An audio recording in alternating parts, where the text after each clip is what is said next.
ভোরের প্রথম আলো যখন ঢাকার আকাশকে ছুঁয়ে যাচ্ছিল তখন গুলশানের অভিজাত এলাকার স্বর্ণকুটির নামের বিশাল সুরম্য অট্টালিকাটিতে এক অদ্ভুত গুমোট আর প্রাণহীন নীরবতা বিরাজ করছিল। প্রাসাদের নাম স্বর্ণকুটির হলেও এর ভেতরের দেওয়ালগুলো ছিল মরুভূমির মতো খাঁখা, শুষ্ক আর অনুভূতিহীন।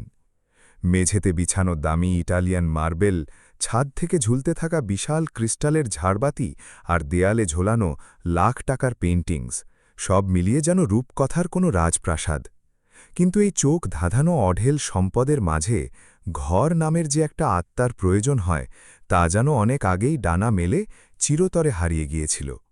বিশাল হলরুমের ঠিক মাঝখানে রাখা দামি সেগুন কাঠের ডাইনিং টেবিলের এক প্রান্তে বসেছিল বৃদ্ধ রত্নেশ। এককালের সেই রতন, যার নাম শুনলে পুরো গ্রাম, এমনকি তার নিজের পরিবারের অনেকেও ভয়ে তটস্থ থাকত। সে আজ একেবারে শূন্য দৃষ্টিতে দেয়ালের দিকে তাকিয়ে বসেছিল। টেবিলের ৬ জনের বসার জায়গা ছিল, কিন্তু রত্নেশের সামনের দিকের বাকি ৪টে চেয়ার খা খা করছিল। ওই খালি চেয়ারগুলোর দিকে তাকালে মনে হতো যেন গত কয়েক বছর ধরে সেখানে ভুল করেও কোনো মানুষের ছায়া পড়েনি। রত্নেশের বলিরেখায় ভরা থরথর করে কাঁপতে থাকা হাতের কাছের উপর প্লেটে এক কাপ কালো চা এবং ২টো বিস্কুট রাখা ছিল, যেখান থেকে এখন আর কোনো ধোঁয়াও উঠছিল না। টেবিলের এক কোণে রঙিন ওষুধের বড়ির একটা মস্ত বড় বাক্স, মোটা লেন্সের চশমা, আর তার ঠিক কাছেই রূপোর ফ্রেমে বাঁধানো একটা পুরনো, সামান্য হলদেটে হয়ে যাওয়া ছবি রাখা ছিল। ছবিতে এক তরুণ উচ্চাকাঙ্ক্ষী রত্নেশ, তার কাঁধে অত্যন্ত ভালোবেসে হাত রেখে হাসি মুখে দাঁড়িয়ে থাকা তার সাদাসিধে স্ত্রী কল্যাণী এবং তাদের কলি খেলা করা ২ নিষ্পাপ ছোট্ট শিশু ছিল। রত্নেশ তার কাঁপতে থাকা হাতটা ধীরে ধীরে সেই ছবির ওপর বোলাল। ছবির ভেতরের কল্যাণীর হাসি মুখের ওপর আঙুল বোলাতে বোলাতে তার চোখের কোণ আপনা আপনিই ভিজে এল। বিশাল ওই প্রাসাদের নিস্তব্ধতার মাঝে একটি অদৃশ্য দীর্ঘশ্বাস যেন দেয়ালে আছড়ে পড়ে তার কানেই বারবার প্রতিধ্বনিত হতে লাগল। রত্নেশ চোখ দুটো শক্ত করে বন্ধ করে নিল। বন্ধ চোখের পাতার ভেতর দিয়ে এক ফোঁটা গরম অশ্রু গাল বেয়ে গড়িয়ে পড়ল, আর সেই এক ফোঁটা অশ্রুই তাকে তার বর্তমানের এই খালি রাজপ্রাসাদ থেকে সোজা ৫৫ বছর পেছনে ফরিদপুরের সেই মেঠো পথের ধারে নিয়ে গিয়ে দাঁড় করাল। ঢাকার কোলাহল আর বিলাসবহুল জীবনের কৃত্রিম আওয়াজ ধীরে ধীরে মিলিয়ে গেল, এবং তার জায়গা নিল ফরিদপুরের সেই আমবাগানের পাশ দিয়ে বয়ে চলা তাজা বাতাসের শব্দ। সময়টা অনেক পেছনের, ফরিদপুরের কাছেই একটি অত্যন্ত মনোরম কিন্তু ততটাই অনগ্রসর এবং দারিদ্র্যের অতল গহ্বরে পড়ে থাকা একটি ছোট্ট গ্রাম। চারদিকে ছড়িয়ে থাকা সবুজ আমবাগান, মেঠো পথ এবং দূর থেকে ভেসে আসা নদীর শান্ত শব্দ। প্রকৃতি এই গ্রামকে দুহাত ভরে রূপ দিয়েছিল, কিন্তু এখানে বসবাসকারী মানুষদের কপালে চিরকালই যেন অভাব লেখা ছিল। গ্রামের মূল বসতি থেকে কিছুটা দূরে নদীর পাড় ঘেঁষে হরিপদর একটি জীর্ণ কুঁড়ে ঘর ছিল। ঘরের চালে পুরনো শ্যাওলা ধরা এবং ভাঙাচোরা টিন, মাটি দিয়ে লেপা দেওয়াল, যার প্রলেপ এখন খসে পড়তে শুরু করেছিল। বর্ষাকালে ঘরের ৪ জায়গা দিয়ে জল পড়ত, আর গ্রীষ্মকালে গরমে জীবন অতিষ্ঠ হয়ে উঠত। হরিপদ, রতনের বাবা, হাড় ভাঙা খাটুনি খাটা এক সাধারণ কৃষক, কিন্তু নিজের বলতে এক বিগত জমিও নেই এমন এক দুর্ভাগা মানুষ ছিল সে। গায়ে পড়ার মতো আস্ত কোনো কাপড় তার ছিল না, ছেঁড়া জামায় জায়গায় জায়গায় তালি লাগানো, কিন্তু সততার এক মহামূল্যবান পোশাক সে সবসময় গায়ে জড়িয়ে রেখেছিল। হরিপদর স্বভাব ছিল অত্যন্ত সহনশীল এবং পরিশ্রমী। সূর্য ওঠা থেকে শুরু করে সূর্যাস্ত পর্যন্ত যে কারোর জমিতে গিয়ে সে হাড় ভাঙা খাটুনি খাটাত, ঘাম ঝরাত, কিন্তু কখনো কারো ১ পয়সাও বিনে পয়সায় নিত না। এটাই ছিল তার জীবনের অলিখিত নিয়ম। কিন্তু এই দুনিয়ায়, বিশেষ করে সেই সময়ে, শুধু সততাকে কে পাত্তা দেয়? হরিপদর গায়ের ওই ছেঁড়া কাপড়ের জন্য এবং পায়ের ভাঙা চটির জন্য গ্রামে তার কানাকড়িরও দাম ছিল না। মানুষ তার সততা এবং দারিদ্র্যের সুযোগ নিত, তাকে দিয়ে দিনের পর দিন খাটিয়ে নিত, কিন্তু প্রাপ্য সম্মানটুকু কখনো দিত না। ছোট্ট রতন তখন বড়জোর ১০-১২ বছরের হবে। শরীরে রোগাটে, কিন্তু চোখে এক অদ্ভুত চমক এবং সবসময় কিছু না কিছু গভীরভাবে পর্যবেক্ষণ করার অভ্যাস থাকা এক ছেলে। সে সবসময় বাবার পেছনে ছায়ার মতো দাঁড়িয়ে থাকত। হরিপদ কিভাবে বাঁকা পিঠে মানুষের কাজ করে, নিজের ঘামের টাকা চাওয়ার সময়ও কিভাবে অসহায় হয়ে পড়ে, সেটা ওই ছোট্ট বয়সে সে নীরবে দেখত এবং ভেতরে ভেতরে গুমড়ে গুমড়ে মরত। একদিন গ্রামের সবচেয়ে ধনী জমিদার চৌধুরী সাহেবের বিশাল জমিদার বাড়িতে হরিপদ গেল। চৌধুরী সাহেবের পুরো এলাকা জুড়ে আধিপত্য ছিল। বাড়িতে চাকর বাকরের মেলা লেগে থাকত। হরিপদ তার আমবাগানে টানা 2 মাস ধরে গর্ত খোঁড়া, জল দেওয়া এবং সার দেওয়ার অত্যন্ত কষ্টের কাজ করেছিল। মজুরির টাকা অনেক দিন ধরে বাকি ছিল। এদিকে বাড়িতে 2 দিন ধরে ঠিকমতো উনুন জ্বলেনি। রতনের স্কুলের বেতন দিতে হতো, না হলে মাস্টারমশাই তাকে ক্লাস থেকে ঘাড় ধাক্কা দিয়ে বের করে দেবেন। নিরুপায় হয়ে হরিপদ তার ছেঁড়া পকেটে হাত ঢুকিয়ে মাথা নিচু করে চৌধুরী সাহেবের বাড়ির বিশাল সিঁড়িতে গিয়ে দাঁড়াল। ছোট্ট রতন বরাবরের মতো তার পেছনে একটা কাঠের খুঁটি ধরে দাঁড়িয়েছিল। চৌধুরী সাহেব দারুণ মেজাজে আরাম কেদারায় বসে পান চিবোচ্ছিলেন। তার পায়ের কাছে একজন চাকর নিচে বসে তার পা টিপে দিচ্ছিল। হরিপদ ভয়ে ভয়ে অত্যন্ত চাপা গলায় ডাক দিল, হুজুর, ও হুজুর। চৌধুরী সাহেব চেয়ার থেকে বাঁকা এবং তাচ্ছিল্যের দৃষ্টিতে হরিপদার দিকে তাকাল। তার চেহারায় স্পষ্ট ঘৃণা একটুও লুকিয়ে থাকল না। কিরে হরি, কি কাজে এসেছিস? সকাল সকাল দরজায় এসে এমন ভিখারির মতো কেন দাঁড়িয়ে আছিস? সে ধমক দিয়ে বলল। হরিপদা কাঁপতে কাঁপতে হাত জোর করল। হুজুর, গত 2 মাসের কাজের হিসেব, বাগানের কাজ তো শেষ হয়েছে দেখুন। ছেলের স্কুলের বেতন দিতে হবে, ঘরে দানা পানি কিচ্ছু নেই। 2 পয়সা যদি দিতেন তাহলে বড় উপকার হতো গরিবের। চৌধুরী সাহেব জোরে থুতু ফেলল এবং গর্জে উঠল। কিরে ভিখারি, টাকা কি গাছে ধরে নাকি? কাজ করিস 2 পয়সার আর চাস তার 10 গুণ। গত সপ্তাহে যে 10টা ফজলি আম চুরি গেল বাগান থেকে, সেটা কি তোর বাবা নিয়ে গেছে নাকি? তার হিসেব কে দেবে? হরিপদা চমকে উঠল। গরিবের ওপর চুরির অপবাদ আসার চেয়ে বড় পাপ আর কিছু ছিল না তার কাছে। হুজুর, ভগবানের দিব্যি কেটে বলছি, আমি কখনো কারোর কানাকড়িতে হাত দিইনি। আমার সততা পুরো গ্রাম জানে। এমন কথা বলবেন না চৌধুরী সাহেব, গরিবের পেটে লাথি মারবেন না। তোর সততার কি আচার বানাবো নাকি আমি? চৌধুরী সাহেব জায়গা থেকে লাফিয়ে উঠে গর্জে উঠল। তার আওয়াজ পুরো বাড়িতে গমগম করে উঠল এবং সমস্ত চাকর বাকর সেখানে জড়ো হয়ে গেল। নিজের যোগ্যতায় থাকবি হরি। গরিবরা গরিবের মতো কুকুরের মতো লেজ গুটিয়ে বাজবে। গায়ে আজ তো কাপড় নেই আর আমাকে সততার পাঠ শেখাচ্ছিস? তোর যোগ্যতা কি আমার সামনে দাঁড়িয়ে প্রশ্ন করার? চৌধুরী সাহেব পকেট থেকে কিছু খুচরো পয়সা এবং নোংরা কোঁচকানো নোট বের করল এবং হরিপদার গায়ে আবর্জনার মতো ছুঁড়ে মারল। সেই টাকাগুলো লাল ধুলোয় ছড়িয়ে পড়ল। নে, তুলে নে তোর ভিক্ষে, আর যদি আবার এই বাড়ির সিঁড়ি মারাস তাহলে পা ভেঙে হাতে ধরিয়ে দেব, মনে রাখিস। বাড়ির চাকর-বাকর এবং আশেপাশের লোক চাপা গলায় হাসতে লাগল। হরিপদা সেখানেই জমে যাওয়ার মতো দাঁড়িয়ে রইল। তার অবশিষ্ট আত্মসম্মানটুকু ওই লাল মাটিতে মিশে গিয়েছিল। কিন্তু পেটের আগুনের সামনে এবং ছেলের ভবিষ্যতের সামনে আত্মসম্মান আর কি করবে? হরিপদা কাঁপতে থাকা হাত জোড় করল, ধীরে ধীরে মাথা নিচু করল, হাঁটু গেড়ে বসল এবং লাল ধুলোয় পড়ে থাকা সেই টাকা কয়েনগুলো একে একে কুড়াতে লাগল। তার বলিরেখা পড়া গাল বেয়ে এবং চোখ থেকে জল টপ টপ করে পড়ছিল, কিন্তু গলা দিয়ে একটা কান্নার আওয়াজও বেরোচ্ছিল না। খুঁটির পেছনে দাঁড়িয়ে থাকা ছোট্ট রতন এই পুরো দৃশ্য খোলা চোখে দেখছিল। তার চোখ রাগে লাল হয়ে গিয়েছিল। মুঠি এত শক্ত করে চেপে ধরেছিল যে নখ হাতের তালুতে বিঁধে রক্ত বেরোনোর জোগাড় হয়েছিল। তার শরীর থর থর করে কাঁপছিল। তার মনে হচ্ছিল ছুটে গিয়ে চৌধুরী সাহেবের গায়ে ঝাঁপিয়ে পড়ে তার মাংস ছিঁড়ে নেয়, কিন্তু তার সেই ছোট্ট শক্তির সীমাবদ্ধতা ছিল। সে দেখল তার বাবা, যে মানুষটা এই দুনিয়ার সবচেয়ে ভালো, সবচেয়ে সৎ মানুষ, সে আজ শুধু টাকার জোরে অহংকারী এক মানুষের সামনে ধুলো থেকে টাকা কুড়াচ্ছে, মাথা নিচু করে কাঁদছে। কেন? কারণ তাদের কাছে টাকা নেই।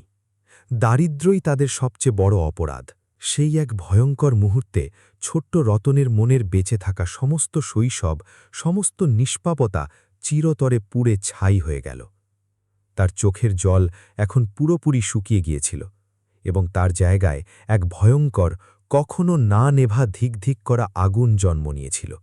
সে চৌধুরী সাহেবের সেই বড় প্রাসাদের দিকে তাকাল, তার টাকার কুমিরের দিকে তাকাল, আর তারপর আবার নিজের বাবার বাঁকা পিঠের ওপর দৃষ্টি স্থির করল। সেই মুহূর্তে সেই লাল মাটিতে শক্ত করে পা পুঁতে দাঁড়িয়ে 10 বছরের রতন নিজের সাথেই এক ভয়ঙ্কর এবং অটল শপথ নিল, আমি বড় হব, এত বড় হব যে চৌধুরী সাহেবের প্রাসাদ আমার পায়ের কাছে তুচ্ছ মনে হবে। টাকা, শুধু টাকা রোজগার করব, কারো সামনে কখনো হাত পাতব না। এত টাকা রোজগার করব যে এই গ্রাম, এই সমাজ আমার সামনে মাথা নিচু করে সেলাম ঢুকতে বাধ্য হবে। এই আমার বাবার অপমান, এই অপমান আমি মৃত্যু পর্যন্ত কখনো ভুলব না।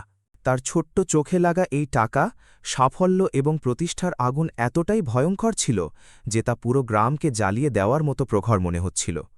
রতন সেখানেই খুঁটি ধরে নির্বিকার চেহারায় দাঁড়িয়ে রইল, কিন্তু ভেতর থেকে এক নতুন রতনের জন্ম হয়েছিল, যার কাছে এখন দুনিয়ায় শুধু একটাই ধর্ম ছিল, টাকা। সময় এগিয়ে চলছিল।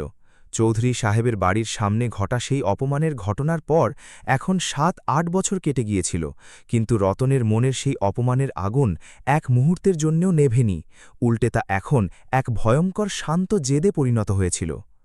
রতন এখন 17 বছরের এক তরুণ এবং বুদ্ধিমান ছেলে হয়ে গিয়েছিল। তার চেহারায় বয়সের চেয়ে বেশি পরিপক্কতা এবং চোখে এক গভীর শান্ত ভাব ছিল, যা বড় কোনো ঝড়ের পূর্বাভাস দেয় এমন শান্ত ভাব। গ্রামের রাতের বেলায় যখন চারিদিকে ঘুটঘুটে অন্ধকার নেমে আসত, পুরো গ্রাম গভীর ঘুমে তলিয়ে যেত, তখন রতনের মাটির ঘরের এক কোণে সারা রাত কুপির আলো জ্বলতে থাকত।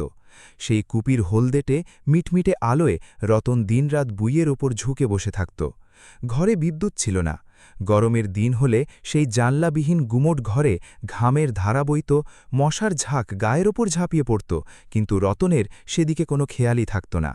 সে শুধু পড়ত আর একটার পর একটা অঙ্ক কষত। কুপির কাঁচে জমা কালি সে মুছত, তখন তার চোখ জ্বলত, কিন্তু চোখ বন্ধ করলেই সে বইয়ের অক্ষর দেখতে পেত না। সে দেখতে পেত চৌধুরী সাহেবের প্রাসাদ আর ধুলোয় পড়ে থাকা সেই অপমানিত টাকাগুলো। পড়াশোনা করতে করতে সে কখনো মাথা তুলে জানলার বাইরে তাকাত। অনেক রাতে তার বাবা হরিপদ কারো জমি খুঁড়ে হাড় ভাঙা খাটুনি খেটে ক্লান্ত হয়ে বাড়ি ফিরত। গায়ে থাকা ছেঁড়া জামায় মাটি আর ঘামের কটু দুর্গন্ধ থাকত। হরিপদর পিঠ এখন খাটুনির চোটে চিরকালের মতো একটু বেঁকে গিয়েছিল। সে উঠোনের অন্ধকারে কুঁয়োর কাছে গিয়ে স্নান করত, নিজের ফাটা পাগুলো পাথরে ঘষত।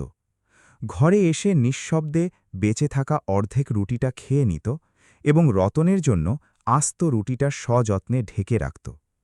রতন এই সব কিছু দূর থেকে দেখত। নিজের বাবার গোড়ালির ফাটলগুলো দেখলে রতনের বুকেও যেন ফাটল ধরত। হরিপদর গা থেকে ঝরে পড়া ঘামের প্রতিটি ফোঁটা রতনের মনের আগুনে তেল ঢালার কাজ করত।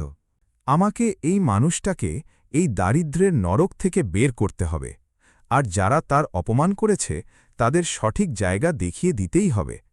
এই একটি চিন্তাই তার নিত্যদিনের শ্বাসপ্রশ্বাস হয়ে দাঁড়িয়েছিল। অবশেষে রতনের এই রক্তজল করা পরিশ্রমের ফল মিলল। 12 শ্রেণীর ফল বেরোল এবং পুরো গ্রামে নয়, বরং গোটা জেলায় একটাই খবর তীব্র বাতাসের মতো ছড়িয়ে পড়ল। ফরিদপুরের এক গরিব ভূমিহীন মজুরের ছেলে রতন জেলায় প্রথম স্থান অধিকার করেছে। ফল শুনে হরিপদ যেন আক্ষরিক অর্থেই পাগল হয়ে যাওয়ার উপক্রম হল। সে সারা জীবন শুধু অপমানই সহ্য করেছিল, কিন্তু আজ প্রথমবার কেউ তার পিঠে প্রশংসার চাপড় দিচ্ছিল। সে কারোর কাছ থেকে ধার করে টাকা এনে মিষ্টি কিনল এবং পুরো গ্রামে বিলি করল। আমার রতন এখন ইঞ্জিনিয়ার হবে, মস্ত বড় সাহেব হবে। এ কথা বলার সময় তার বলিরেখা পড়া গাল বেয়ে আনন্দের অশ্রু গুড়িয়ে পড়ছিল। রতন ঢাকার একটি নামকরা এবং বড় ইঞ্জিনিয়ারিং কলেজে ভর্তি হওয়ার সুযোগ পেল। ভর্তির চিঠি ডাকযোগে বাড়িতে এলো এবং ঘরে আনন্দের বন্যা বয়ে গেল। কিন্তু এই আনন্দ ছিল মাত্র কয়েক মুহূর্তের। চিঠির নিচে ফির পরিমাণ এবং ঢাকায় থাকার হোস্টেল খরচ পরিষ্কার করে লেখা ছিল। সেই বিশাল অঙ্কটা দেখেই রতনের পায়ের তলার মাটি সরে গেল। হাজার হাজার টাকার ঘরে যাওয়া সেই অঙ্ক হরিপদ সারা জীবনে এত টাকা কখনো একসাথে চোখেও দেখেনি, রোজগার করা তো দূরের কথা। ঘরের সেই আনন্দের ঢেউ এক মুহূর্তেই ভয়ঙ্কর দমবন্ধ করা হতাশায় বদলে গেল। ওই অঙ্কটা যেন দারিদ্র্যের তুলে দেওয়া এক অভেদ্য কালো দেয়াল ছিল তাদের সামনে। রতন চিঠিটা শান্তভাবে ভাঁজ করল এবং বেঞ্চের ওপর রাখল। সে মাথা নিচু করে ভাঙা গলায় বলল, বাবা থাক, এটা আমাদের সাধ্যের একেবারেই বাইরে। আমি গ্রামের কলেজেই সাধারণ বিএসসি পড়ি, আর কোথাও মাস্টারি বা কেরানির চাকরি খুঁজব। ঢাকায় যাওয়া আমাদের পোষাবে না। এ কথা বলার সময় রতনের গলা থরথর করে কাঁপছিল। ভেতর থেকে সে পুরোপুরি ভেঙে পড়েছিল।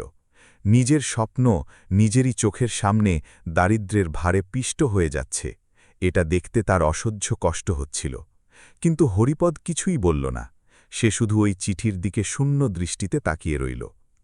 পরের দিন সকাল থেকে হরিপদ ঘরে ছিল না। রতন তাকে সব জায়গায় খুঁজছিল।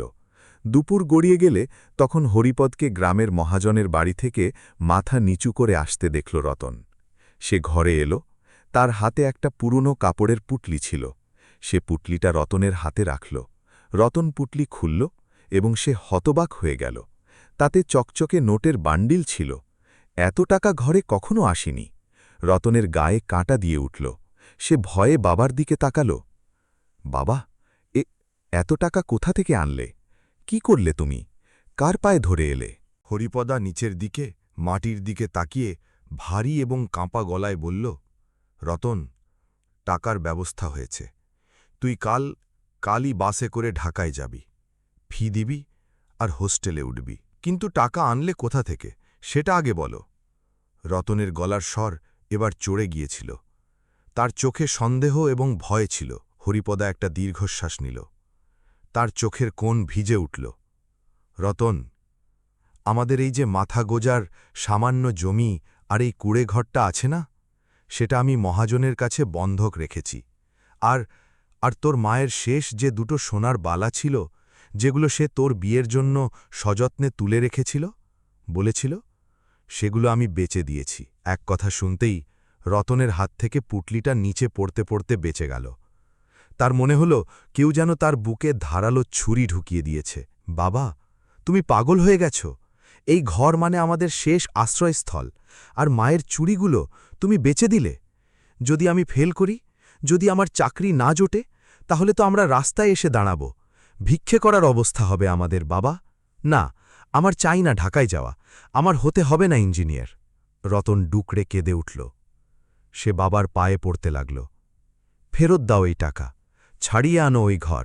আমি পড়াশোনা করব না। কিন্তু হরিপদা তাকে কাঁধ ধরে তুলে দাঁড় করাল। তার সেই বুড়ো কাঁপতে থাকা হাতের মধ্যে আজ এক অদ্ভুত জোর ছিল। সে রতনের চোখে চোখ রাখল। তার চোখ দিয়ে এখন জল পড়ছিল, কিন্তু কণ্ঠস্বর ছিল অত্যন্ত গম্ভীর। রতন, আমার দিকে তাকা। কাঁদছিস কেন মেয়েদের মতো? আর এই মাটির ঘর আজ নয় কাল বৃষ্টিতে তো ভাঙতই। আর তোর মায়ের গয়নাগুলো বাক্সে পড়ে থেকে কি জন্ম দিত? রতন, যেদিন ওই চৌধুরী সাহেব আমার গায়ে টাকা ছুঁড়ে মেরেছিল আর আমি ধুলো থেকে সেগুলো কুড়িয়েছিলাম, সেদিনই তোর এই বাবা ভেতর থেকে মরে গিয়েছিল। আমার আত্মসম্মান সেদিনই ওই লাল মাটিতে মিশে গিয়েছিল। এখন আমি শুধু একটা জীবন্ত লাশ। তুই যদি এখানেই থাকিস, তাহলে আমার মতো মানুষের জমিতে খেটেই মরবি। হরিপদা রতনের হাত শক্ত করে ধরল। রতন, এটা পুঁটলি না, এটা আমার শ্বাস। এটা আমার বেঁচে থাকা শেষ আত্মসম্মান। আমি আমার পুরো জীবনটাই হেরে গেছি রে, কিন্তু আমার ছেলেকে জিততে দেখতে চাই আমি। যা ওই ঢাকায়, বড় ডিগ্রি নে, সাহেব হ, আর এমন প্রাসাদ বানা যেন এই গ্রাম তোর পায়ে এসে মাথা নোয়ায়। তুই হারবি না, আমি তোর বাবা, আমি জানি তুই জিতবি। এখন আর পেছনে তাকাস না। বাবার সেই কথাগুলো রতনের বুকে যেন গরম লোহার রডের মতো বিঁধল। তার চোখের জল হঠাৎ থেমে গেল। সে পুঁটলিটা বুকের সাথে শক্ত করে চেপে ধরল। আজ তার বাবা নিজের অস্তিত্ব, নিজের মাথার ছাদ, তার ভবিষ্যতের জন্য বাজি রেখেছিল। এখন আর ফিরে আসার কোনো উপায়ই ছিল না। এখন হয় জিততে হবে, না হলে মরেই ফিরতে হবে। পরের দিন সকালে বাসস্ট্যান্ডে দাঁড়িয়েছিল রতন। বাসটা ভিড়ে ঠাসা ছিল। রতন তার লোহার ট্রাঙ্কটা বাসের ছাদে তুলে দিল এবং জানলার ধারের সিট ধরল।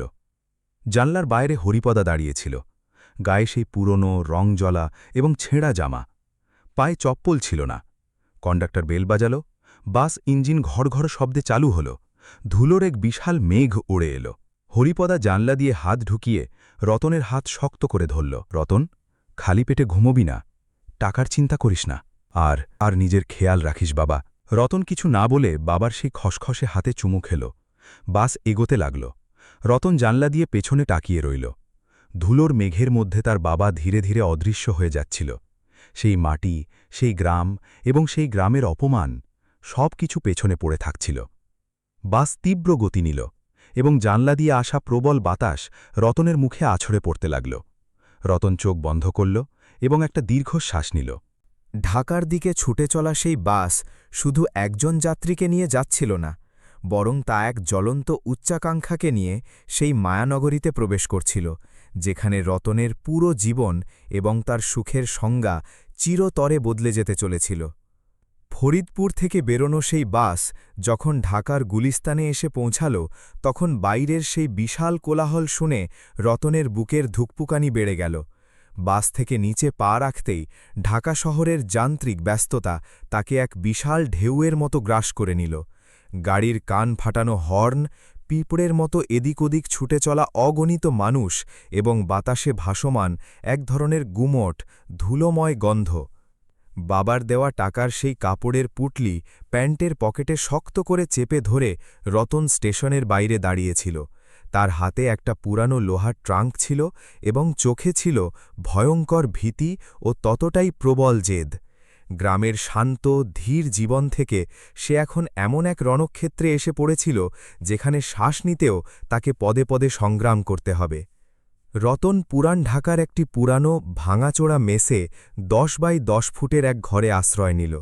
সেই ঘরটা আক্ষরিক অর্থেই একটা খাঁচার মতো ছিল। সেখানে আগে থেকেই 3টে ছেলে থাকত। রতন হল চতুর্থজন। ঘরে সূর্যের আলো কখনো ঢুকত না। সব সময় একটা অন্ধকার, গুমোট ভাব থাকত। রাতে ঘুমানোর সময় পা গুটিয়ে কষ্ট করে ঘুমাতে হতো। কিন্তু রতন কোনোদিন কারো কাছে অভিযোগ করল না। তার কাছে নিজের সুখের চেয়ে বাবার সেই মাটিতে মিশে যাওয়া আত্মসম্মানের কথা বেশি মনে পড়ত। ঢাকায় তার আসল সংগ্রাম শুরু হলো পরের দিন থেকেই।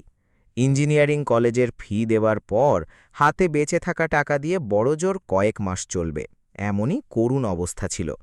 তাই রতন ভোর 4টে উঠে খবরের কাগজ বিলি করার কাজ শুরু করল। ভোরের অন্ধকারে শীতে কাঁপতে কাঁপতে সে সাইকেল চালিয়ে ঘরে ঘরে পেপার দিত।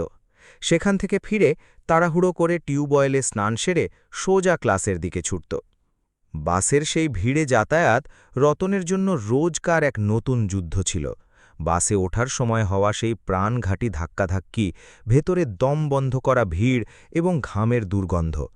রতন দরজার হাতল ধরে এক পায়ে ঝুলন্ত অবস্থায় দাঁড়িয়ে যাতায়াত করত। কখনো কখনো ভেতর থেকে এমন ধাক্কা আসত যে সে বাস থেকে সোজা রাস্তায় ছিটকে পড়ত। জামা কাপড় নোংরা হতো, টিফিন বক্স পড়ে যেত, কিন্তু সে আবার উঠে দাঁড়াত, জামা কাপড় ঝেড়ে পরের বাসে ঢুকে পড়ত।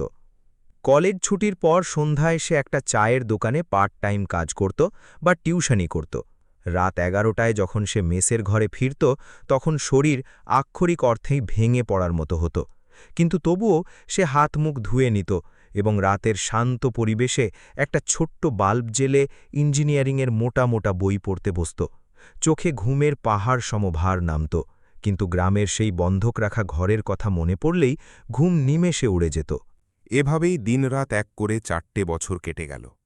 রতনের অমানুষিক পরিশ্রম অবশেষে সফল হল।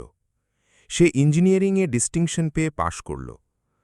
ক্যাম্পাস ইন্টারভিউ থেকে সে ঢাকার একটি বড় এবং নামকরা কনস্ট্রাকশন কোম্পানিতে জুনিয়র ইঞ্জিনিয়ার হিসেবে খুব ভালো চাকরি পেল। যেদিন তার প্রথম মাইনে হাতে এলো, সেদিন ওই টাকার খামটা হাতে ধরে রতন রাস্তায় দাঁড়িয়ে অনেকক্ষণ ধরে কাঁদল। সে সবার আগে পোস্ট অফিসে গিয়ে পুরো মাইনেটা গ্রামে হরিপদকে মানি অর্ডার করল এবং একটা চিঠিতে শুধু একটা লাইন লিখল, বাবা, এবার মহাজনের মুখের ওপর টাকাটা ছুঁড়ে মারো আর আমাদের ঘরটা ছাড়িয়ে আনো। তোমার রতন এখন ইঞ্জিনিয়ার হয়ে গেছে। চাকরি পাওয়ার বছরখানেক পর হরিপদ রতনের পেছনে লেগে তার বিয়ে ঠিক করে ফেলল। মেয়েটি ছিল পাশের গ্রামেরই, নাম ছিল কল্যাণী। সে সত্যিই যেন বাৎসল্যের এক জীবন্ত প্রতিমূর্তি ছিল। শ্যামলা রূপ, মায়াবী দুটি চোখ, কপালে বড় লাল টিপ আর মুখে এক অত্যন্ত শান্ত, মায়াবী হাসি। বিয়ের পর কল্যাণী তার 2-4টে শাড়ির পুটলি নিয়ে রতনের সাথে রতনের ভাড়া নেওয়ার ঢাকার সেই ছোট্ট 10 বাই 10 ফুটের ঘরে থাকতে এলো। গ্রামের খোলা বিস্তীর্ণ উঠোনে বেড়ে ওঠা কল্যাণীর ঢাকার ওই গুমোট ঘরটা শুরুতে হয়তো একটু দমবন্ধ করা লেগেছিল, কিন্তু সে তা কখনো মুখে প্রকাশ করেনি বা চেহারায় বুঝতে দেয়নি। সে দুদিনের মধ্যেই ওই সিমেন্টের নির্জীব ঘরটিকে নিজের ভালোবাসায় একটা আসল ঘর বানিয়ে তুলল। চুলোয় তৈরি হওয়া রুটির জায়গা এখন স্টোভের রান্না নিল। রতন ক্লান্ত হয়ে ফিরলে কল্যাণী দরজায় হাসি মুখে দাঁড়িয়ে থাকত। তার ভালোবেসে বেড়ে দেওয়া সেই সাধারণ ডাল ভাত খাবার সময় রতন পৃথিবীর সব পঞ্চব্যঞ্জনের কথা ভুলে যেত। শুরুর দিকের সেই সংসারের সময়টা যেন এক মিষ্টি স্বপ্নের মতো ছিল। টাকার টানাটানি ছিল, কিন্তু সুখের কোনো অভাব ছিল না। রবিবারে লতনের ছুটি থাকলে তারা দুজনে টিএসসি বা হাতির ঝিলে ঘুরতে যেত। ঢাকা শহরের সেই বিশাল ভিড় দেখে কল্যাণী ভয় পেয়ে রতনের হাত শক্ত করে ধরে রাখত। ওরে বাবা, কত মানুষ! পিঁপড়ে ঢোকারও জায়গা নেই এখানে। আমার হাত ছাড়বেন না কিন্তু, না হলে আমি এই ভিড়ে কোথায় যে হারিয়ে যাব। রতন হেসে তার হাত আরও শক্ত করে ধরত এবং বলত, আরে পাগলি, আমি কি তোর হাত ছাড়ার জন্য ধরেছি? আর ঢাকা শহরের ভিড় যতই বড় হোক না কেন, আমার প্রাণ তো তোর চারপাশেই ঘোরে। মাঝে মাঝে তারা নদীর ধারে ঘুরতে যেত। নদীর ঢেউয়ের শব্দের মাঝে ঘাসে একে অপরের পাশে বসে ফুচকা বা ঝালমুড়ি খাওয়ার মধ্যে যে অদ্ভুত আনন্দ ছিল, তা আজ পর্যন্ত রতন কক্ষণও অনুভব করেনি। এক সন্ধ্যায় নদীর ধারে অস্তগামী সূর্যের দিকে তাকিয়ে কল্যাণী রতনের কাঁধে মাথা রেখে বলল, দেখুন না, এই নদী। শুরুর দিকের সেই সংসারের সময়টা যেন এক মিষ্টি স্বপ্নের মতো ছিল। টাকার টানাটানি ছিল, কিন্তু সুখের কোনো অভাব ছিল না। রবিবারে লতনের ছুটি থাকলে তারা দুজনে টিএসসি বা হাতির ঝিলে ঘুরতে যেত। ঢাকা শহরের সেই বিশাল ভিড় দেখে কল্যাণী ভয় পেয়ে রতনের হাত শক্ত করে ধরে রাখত। ওরে বাবা, কত মানুষ! পিঁপড়ে ঢোকারও জায়গা নেই এখানে। আমার হাত ছাড়বেন না কিন্তু, না হলে আমি এই ভিড়ে কোথায় যে হারিয়ে যাব। রতন হেসে তার হাত আরও শক্ত করে ধরত এবং বলত, আরে পাগলি, আমি কি তোর হাত ছাড়ার জন্য ধরেছি? আর ঢাকা শহরের ভিড় যতই বড় হোক না কেন, আমার প্রাণ তো তোর চারপাশেই ঘোরে। মাঝে মাঝে তারা নদীর ধারে ঘুরতে যেত। নদীর ঢেউয়ের শব্দের মাঝে ঘাসে একে অপরের পাশে বসে ফুচকা বা ঝালমুড়ি খাওয়ার মধ্যে যে অদ্ভুত আনন্দ ছিল, তা আজ পর্যন্ত রতন কক্ষণও অনুভব করেনি। এক সন্ধ্যায় নদীর ধারে অস্তগামী সূর্যের দিকে তাকিয়ে কল্যাণী রতনের কাঁধে মাথা রেখে বলল, দেখুন না, এই নদী কত বড় আর সীমাহীন, কিন্তু কি শান্ত। আমাদের জীবনটা এরকম শান্ত আর সীমাহীন হোক, সেটাই মনে হয়। খুব বেশি টাকা না থাকলেও চলবে, কিন্তু এই সঙ্গটা আমার সারা জীবন চাই। আমরা কত সুখে আছি, তাই না? রতন তার মাথায় হাত বোলালো ঠিকই, কিন্তু তার চোখ তখন নদীতে ছিল না। তার চোখ আটকে ছিল নদীর ওপারে দাঁড়িয়ে থাকা সেই আকাশ ছোঁয়া বিলাসবহুল এবং চকচকে বহুতল ভবনগুলোর ওপর। ওই বহুতলগুলোর জানলা থেকে আসা সেই সম্পদের হলুদ আলো রতনের পুরনো আগুনে আবার প্রবল হাওয়া দিচ্ছিল। ওই রাতেই তারা দুজনে ছোট ঘরে ফিরে এলো। কল্যাণী আনন্দে খাবার বেড়ে দিল। সে খুব খুশি ছিল, কিন্তু রতন খুব শান্ত ছিল। খেতে খেতে সে হঠাৎ থামল এবং কল্যাণীর দিকে তাকাল। কল্যাণী, রতন অত্যন্ত গম্ভীর গলায় বলল, আমাদের সারা জীবন এই রকম 10 বাই 10 ঘরে থাকতে হবে না। কল্যাণী খাবার মুখে তুলতে গিয়েও থেমে গেল। মানে, কি হলো? আমাদের এখনও অনেক পরিশ্রম করতে হবে কল্যাণী। আমাকে এই শহরে নিজের একটা মস্ত বড় বাড়ি কিনতে হবে, এমন একটা বাংলো যেখানে আশেপাশে কারোর কোনো উৎপাত থাকবে না। আমাকে গাড়ি কিনতে হবে, আমাকে অনেক টাকা রোজগার করতে হবে। রাস্তার ধারের খাবার আর এই বস্তির পচা হাওয়া আমাদের ভবিষ্যৎ হতে পারে না। রতনের চোখে এক অদ্ভুত বিকারগ্রস্ত চমক ছিল।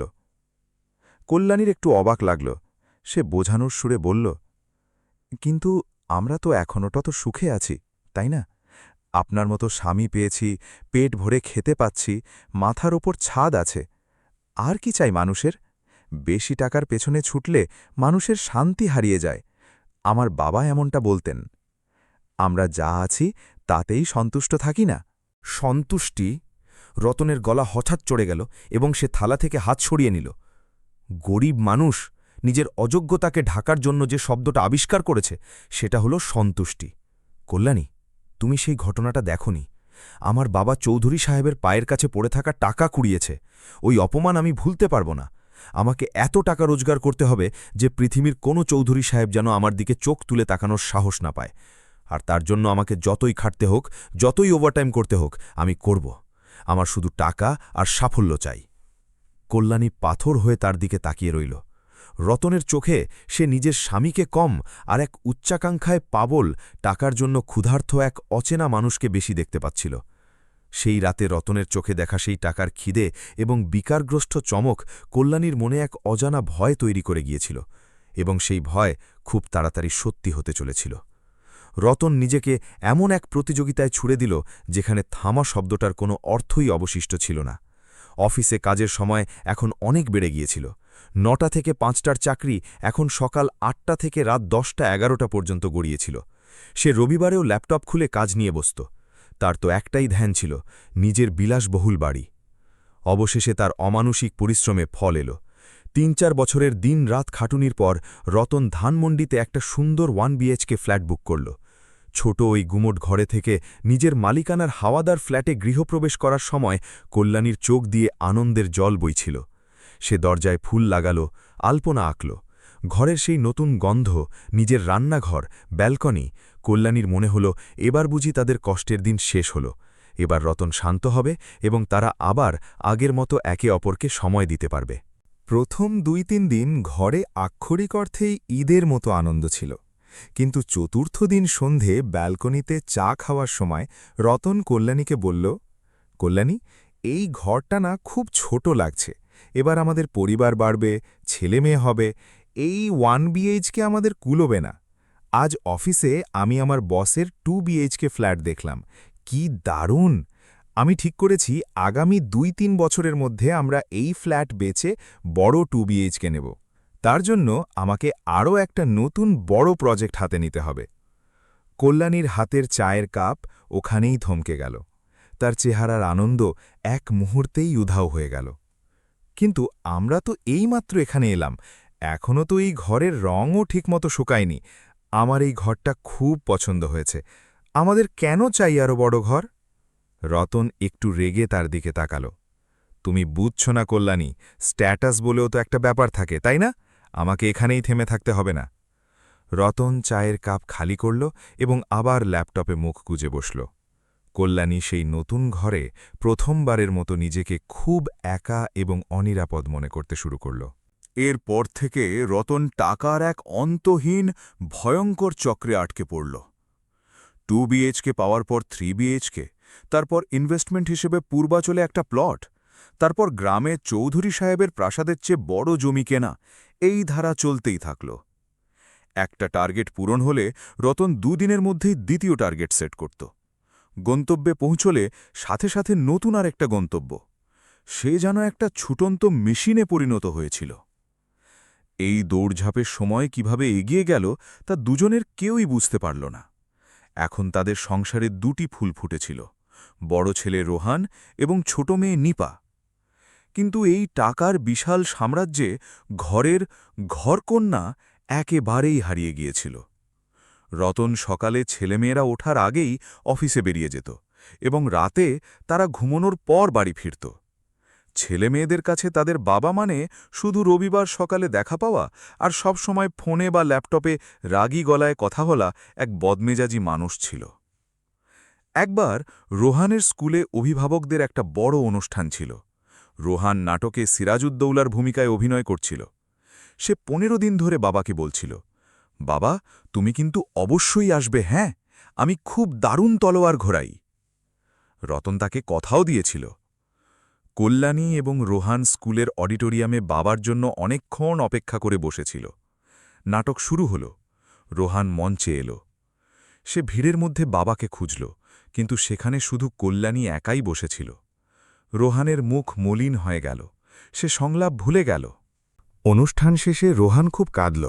রাত 12টায় রতন বাড়ি ফিরল। সরি ইয়ার কল্যাণী, এক ফরেন ক্লায়েন্ট হঠাৎ চলে এলো। মিটিং খুব ইম্পর্ট্যান্ট ছিল। রতন টাই ঢিলা করতে করতে বলল। কল্যাণী শান্তভাবে বলল, ক্লায়েন্ট মিটিং ইম্পর্ট্যান্ট ছিল, কিন্তু মঞ্চে দাঁড়িয়ে আপনার ছেলে মানুষের মধ্যে আপনাকে খুঁজছিল, তার কি? রতনের কাছে এর কোনো উত্তর ছিল বলে মনে হল না। সে চুপচাপ ঘুমিয়ে পড়ল। কিন্তু সবচেয়ে বড় আঘাত লাগল নিপার ৭ম জন্মদিনে। নিপা রতনের খুব আদরের ছিল। রতন তাকে কথা দিয়েছিল যে সে সন্ধে ৭টায় বাড়ি ফিরবে এবং তারা সবাই মিলে রেস্টুরেন্টে খেতে যাবে। কল্যাণী ঘর সুন্দর করে সাজিয়েছিল। নিপা নতুন গোলাপি ফ্রক পরেছিল। ৮টা বাজল, ৯টা বাজল, ১০টা বাজল। রতনের ফোন নট রিচেবল ছিল। নিপা দরজায় দাঁড়িয়ে লিফটের আওয়াজের জন্য অধীর হয়ে অপেক্ষা করছিল। কেক সেভাবেই টেবিলে পড়েছিল। মোমবাতিগুলো নিভে গিয়েছিল। শেষে ১০:৩০টায় নিপা কাঁদতে কাঁদতে কল্যাণীর কোলেই সোফায় ঘুমিয়ে পড়ল। রাত 11:30টায় দরজার বেল বাজল। কল্যাণী দরজা খুলল। সামনে রতন দাঁড়িয়ে।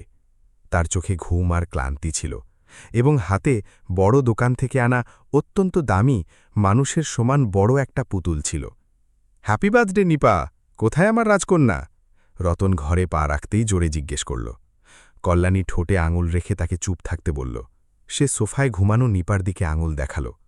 রতনের চেহারার উৎসাহ নিমেষে উধাও হয়ে গেল। সে পুতুলটা টেবিলে রেখে মাথা নিচু করে বলল, আরে জ্যামে আটকে গিয়েছিলাম, আর বস শেষ মুহূর্তে একটা প্রেজেন্টেশন ধরিয়ে দিল। কিন্তু দেখো না, আমি ওর জন্য কত দামি পুতুল এনেছি। কাল ও এটা দেখে খুব খুশি হবে। কল্যাণী এবার ভেতর থেকে পুরোপুরি ভেঙে পড়েছিল। তার ধৈর্যের বাঁধ ভেঙে গেল। সে রতনের কাছে গেল। তার চোখ জলে টলমল করছিল এবং গলায় এক ভয়ঙ্কর কষ্ট ছিল। ওর পুতুল চাই না, ওর বাবা চাইছিল। এই দামি পুতুল কি ওর চোখের জল মুছিয়ে দেবে? আপনি টাকা দিয়ে খেলনা কিনতে পারেন, কিন্তু ছেলে মেয়েদের হারিয়ে যাওয়া শৈশব আর সময় কিভাবে কিনবেন আপনি? রতন রেগে গেল। দেখো কল্যাণী, আমি কোনো ফুর্তি করতে যাইনি। আমি যে রক্ত জল করছি সেটা তো তোমাদের জন্যই, তাই না?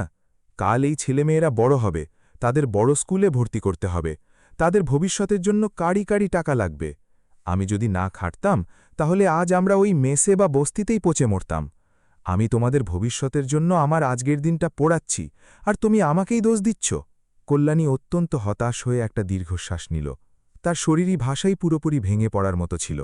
সে ক্লান্ত গলায় বলল, আমার চাই না এমন ভবিষ্যৎ, যেখানে স্বামী স্ত্রী শুধু একটা ছাদের নিচে থাকে কিন্তু একে অপরের সাথে দুটো কথা বলে না, যেখানে ছেলেমেয়েরা বাবার টাকায় বড় হয় কিন্তু বাবার ভালোবাসা থেকে আজীবন বঞ্চিত থাকে। আপনি ঘরের পর ঘর বানাচ্ছেন, কিন্তু এই দেওয়ালগুলোর মাঝে এখন আর ঘর বলে কিছু অবশিষ্ট নেই। আপনি ব্যাংক ব্যালেন্স বাড়াচ্ছেন, কিন্তু আমাদের সম্পর্কটা একেবারে ভিখারি হয়ে গেছে। কল্যাণী তার দিকে পিঠ ফিরিয়ে ভেতরের ঘরে চলে গেল। রতন সেখানেই ওই বিশাল হলে একা দাঁড়িয়ে রইল। তার চারপাশে দামি আসবাবপত্র, বড় টিভি আর সুন্দর পর্দা ছিল, কিন্তু ঘরের নীরবতা তাকে গ্রাস করতে আসছিল। সেই রাতে রতন আর কল্যাণী একই বিছানায় ঘুমিয়েছিল, কিন্তু দুজনেই একে অপরের দিকে পিঠ ফিরিয়েছিল। তাদের মাঝে বড়জোর ১ ফুটের দূরত্ব ছিল, কিন্তু মানসিক আর আবেগগত দিক থেকে তাদের মাঝে এখন এমন এক বিশাল খাদ তৈরি হয়েছিল যা টাকার কোনো ব্রিজ দিয়েই পার হওয়া সম্ভব ছিল না। টাকার প্রতিযোগিতায় রতন জিতছিল ঠিকই, কিন্তু তার সংসার ভেতর থেকে নীরবে হেরে যাচ্ছিল। টাকার আর সাফল্যের নেশা একবার মানুষের মাথায় চড়লে তার আর থামার ব্রেক কখনো খুঁজে পাওয়া যায় না, এমনটাই বলা হয়। রতনের ক্ষেত্রেও ঠিক সেটাই ঘটছিল। ঢাকার ওই বিশাল ফ্ল্যাটে এবং টাকার স্তূপে তার এখন নিজের জগৎটাকে খুব ছোট মনে হতে লাগল। এর মধ্যেই তার উচ্চাকাঙ্ক্ষায় এক নতুন এবং বড় সার জল পড়ল। সে মধ্যপ্রাচ্যে দুবাইয়ে একটি আন্তর্জাতিক কনস্ট্রাকশন কোম্পানিতে প্রজেক্ট হেড হিসেবে বিশাল চাকরির প্রস্তাব পেল। মাইনে এবং ভাতা সেসব শুনে রতনের চোখ কপালে উঠল। সেই অঙ্কটা টাকায় ছিল না, দিরহামে ছিল। রতন বাড়ি এসে কল্যাণীকে এই খবরটা যখন জানাল, তখন তার চেহারায় আনন্দের এক ক্ষীণ রেখাও ফুটল না। সে শুধু বোবার মতো তার দিকে তাকিয়ে রইল। সে জানত, সে যতই আপত্তি করুক না কেন, রতন কারও কথা শুনবে না। রতন কল্যাণী আর ছেলেমেয়েদের ঢাকার ওই বড় ফ্ল্যাটে রেখে দুবাইয়ের উদ্দেশ্যে উড়াল দিল। দুবাইয়ের রুক্ষ মরুভূমির হাওয়া আর কাঁচের চকচকে বহুতল ভবনগুলো রতনের নতুন জগতের অংশ হয়ে উঠল। তার রুটিন ঠিক করা ছিল, 4 মাস বিদেশে একটানা হাড়ভাঙা কাজ করা আর 1 মাস দেশে ছুটিতে আসা। কিন্তু এই সব জাঁকজমকের মাঝে রতনের আর কল্যাণীর জীবন দুটো আলাদা অথচ সমান ভয়ঙ্কর একাকিত্বের মেরুতে এসে দাঁড়িয়েছিল। রতনের দুবাইয়ের একাকিত্ব ভেতর থেকে কুড়ে কুড়ে খাওয়ার মতো ছিল। সারা দিন সে ৫০-৬০ ডিগ্রি তাপমাত্রায় সাইটে খাটত আর রাতে নিজের ফাঁকা ঠান্ডা ফ্ল্যাটে ফিরত। আশেপাশে কোনো চেনাশোনা লোক ছিল না। এসির ঘড়ঘড় আওয়াজ ছাড়া ঘরে কোনো শব্দ থাকত না।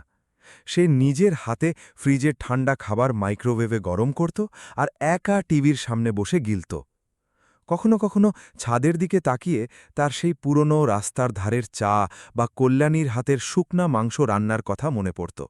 কিন্তু সে সাথে সাথে মোবাইলে নিজের ব্যাংক ব্যালেন্স চেক করত এবং সেই অঙ্কগুলোর দিকে তাকিয়ে নিজেকে সান্ত্বনা দিত। এই সব কিছু তো আমি আমার পরিবারের জন্যেই করছি। আমার আজকের দিন পোড়াচ্ছি, কিন্তু ওদের আগামী সুরক্ষিত করছি। সে নিজেকেই ধোঁকা দেওয়ার এক দুষ্ট চক্রে বাঁচতে শুরু করেছিল। অন্যদিকে ঢাকায় কল্যাণীর একাকিত্ব আরও বেশি প্রাণঘাতী ছিল। তার সেবায় এখন চাকরবাকর ছিল, সোসাইটিতে বড় প্রতিপত্তি ছিল, কিন্তু ওই 3 BHK ফ্ল্যাট তাকে একটা সাজানো জেলের মতো লাগত। রোহান আর নিপা এখন একটু বড় হয়েছিল। তাদের স্কুলের মিটিং, অসুখ-বিসুখ, উৎসব অনুষ্ঠান সব কিছু কল্যাণী একাই সামলাত। আশেপাশের মেয়েদের তাদের স্বামীদের সাথে ঘুরতে যেতে দেখলে কল্যাণীর চোখ ভিজে উঠত। সে নিজেকে সংসারে এবং ছেলেমেয়েদের মাঝে এতটাই ডুবিয়ে দিয়েছিল যে তার এখন নিজের অস্তিত্বেরই কোনো অনুভূতি অবশিষ্ট ছিল না। 4 মাস পর রতন যখন 1 মাসের ছুটিতে বাড়ি আসত, তখন ঘরে আনন্দের চেয়ে এক ধরনের অদ্ভুত অস্বস্তি অর্থাৎ পরকেপনা বেশি থাকত। ছেলেমেয়েরা তাকে দেখলে আনন্দে জড়িয়ে ধরতে দৌড়ত না, তারা দরজাতেই থেমে তাকে ভয় ভয় চোখে দেখত। সে বিদেশ থেকে আনার দামি চকলেট আর গ্যাজেট ছেলেমেয়েদের হাতে দিত। ছেলেমেয়েরা থ্যাংক ইউ পাপা বলতো আর নিজেদের ঘরে চলে যেত। রতনের জন্যে তারা তার ছেলেমেয়ে ছিল, কিন্তু ছেলেমেয়েদের জন্যে তাদের বাবা মানে 4 মাস পর ঘরে আসা আর দামি জিনিস দেওয়া একজন অচেনা অতিথি হয়ে দাঁড়িয়েছিল। সবচেয়ে ভয়ঙ্কর ব্যাপার হল রতন ওই 1 মাস ঘরে থাকলেও মন থেকে সে কখনো ঘরে থাকত না। ঘরে তার ঘোরাফেরা মানে সোফায় বসে সারাক্ষণ ল্যাপটপে কাজ করা আর কানে ব্লুটুথ লাগিয়ে ফরেন ক্লায়েন্টের সাথে মিটিং করা। কল্যাণী চা এনে দিলেও সে শুধু চোখ দিয়ে ইশারা করত। অবশেষে সেই দিনটা এলো, যেদিন কল্যাণীর ধৈর্যের বাঁধ চিরতরে ভেঙে গেল। রতনের ছুটির আর শেষ 2-3 দিন বাকি ছিল। কল্যাণী সেদিন খুব ভালোবেসে তার পছন্দের খাবার মাছ ভাজা আর পোলাও বানিয়েছিল। রাত 9টা বেজেছিল। সে ডাইনিং টেবিলে খাবার সাজালো। রতন ব্যালকনিতে ফোনে কারুর সাথে জোরে জোরে কথা বলছিল।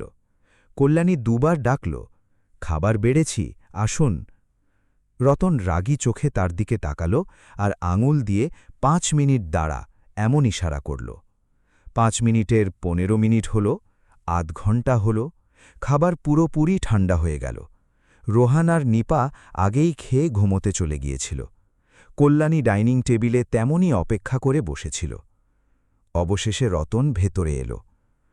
আরে ইয়ার, ওই দুবাইয়ের ক্লায়েন্টটা মাথা খারাপ করে দিচ্ছে, খেতে দাও, খুব খিদে পেয়েছে। সে চেয়ারে বসতে বসতে বলল।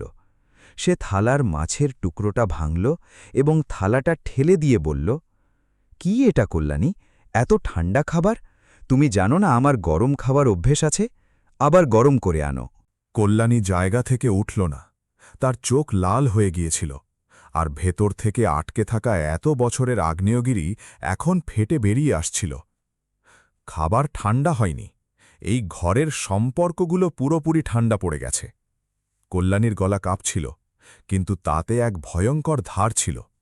রতন জল খেয়ে তার দিকে রেগে তাকাল। এখন আবার এই নতুন কি শুরু করলে তুমি?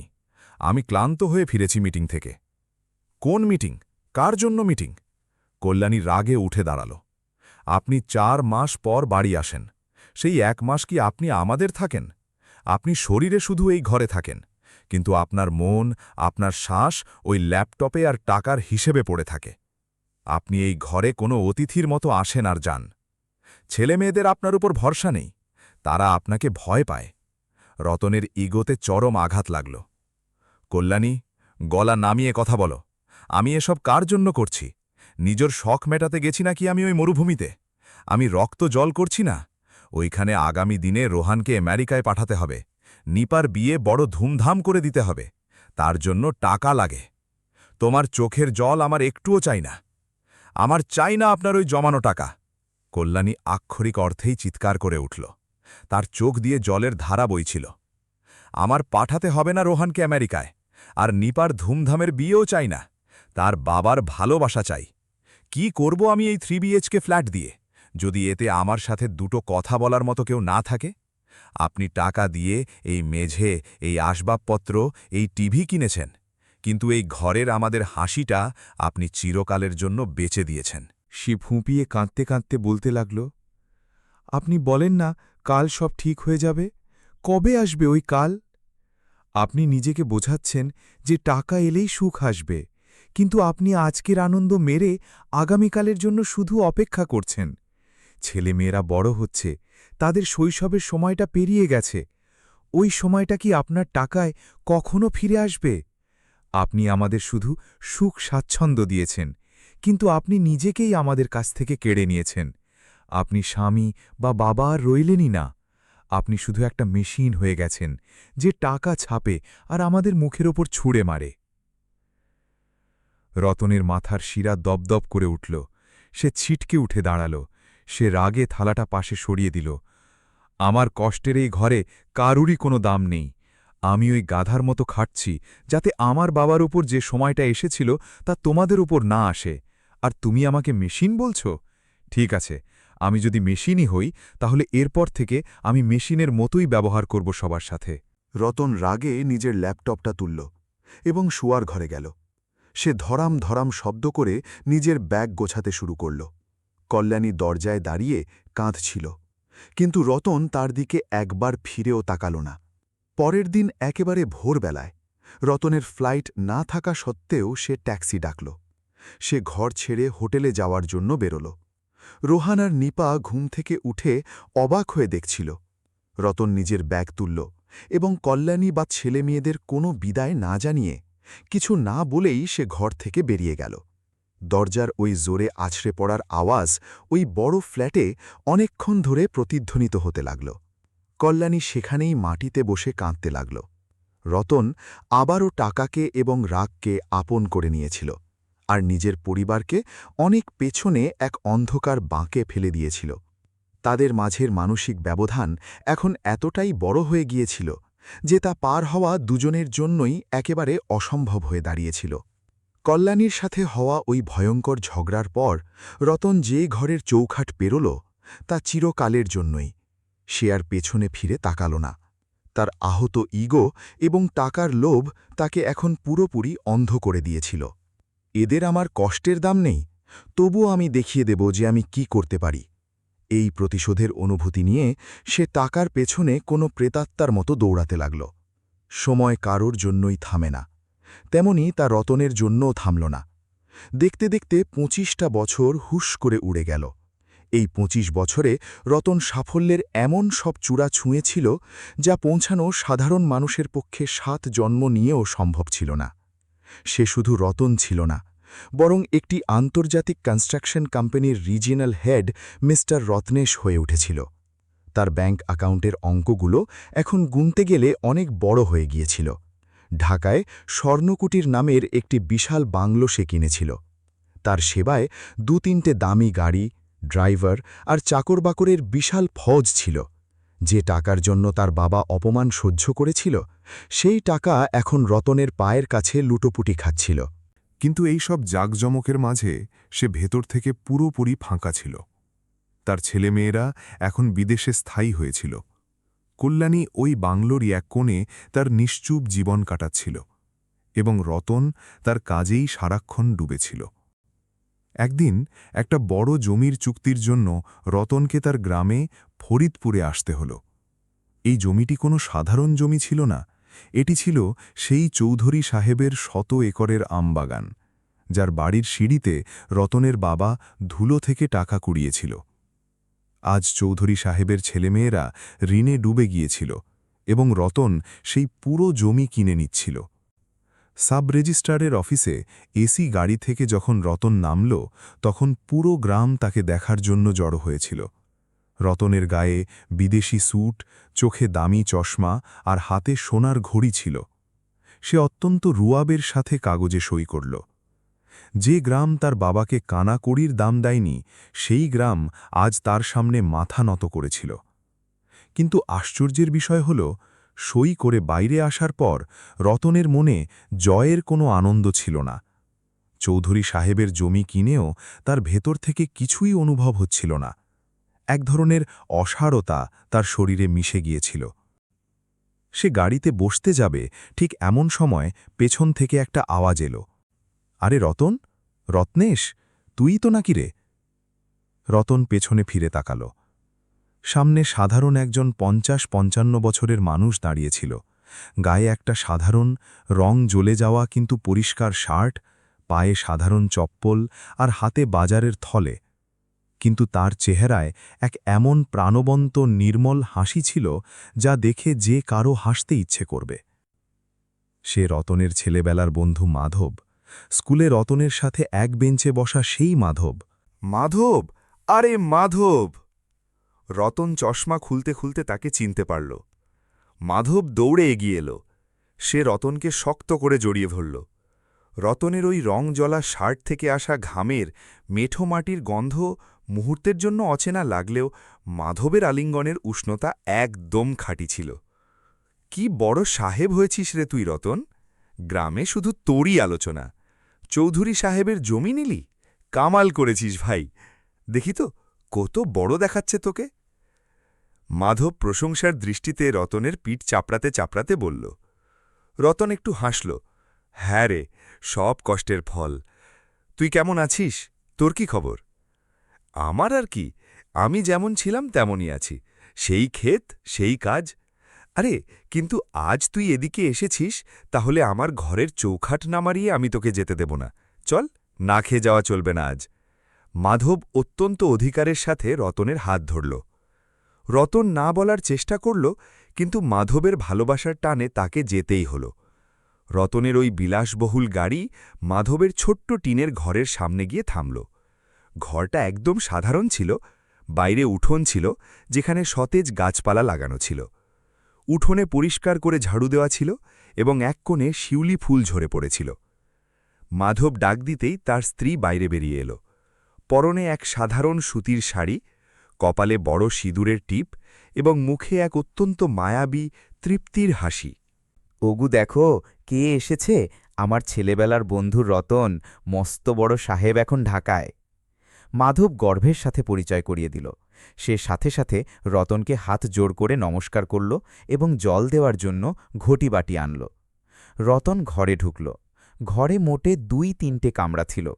আসবাবপত্রের নামে একটা পুরনো কাঠের চৌকি আর কয়েকটা প্লাস্টিকের চেয়ার ছিল।